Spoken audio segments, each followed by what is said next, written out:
ဖုန်းတစ်လုံးရေရှည်ခံစတိုင်ကြဖို့ကျွန်တော်တို့ဘယ်အရာတွေကိုရွေးချယ်ထားနေမလဲ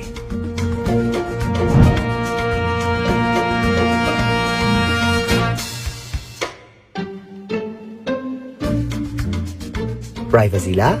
super glossy လားပုံရှိုးကွယ်ရှိုးလားပြောင်ပြောင်တင်းတင်းမဲလား Hey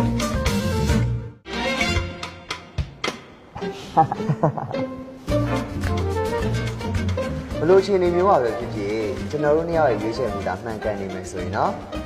ဘလို့အနောက်ရှက်ဘလို့အကွဲရှာမျိုးမှာစိတ်ပူစရာမလိုတော့ဘူးနော် လီယိုမှန်မကွယ် မှန်မကွဲပြင်ဒီယို မှန်မကွဲကတ်မယ်ဆိုရင်ဖုန်းမော်တွေအားလုံးရရှိနိုင်တယ် မှန်မကွဲပြင်လီယိုဒါ တတိယလိုက်ပါ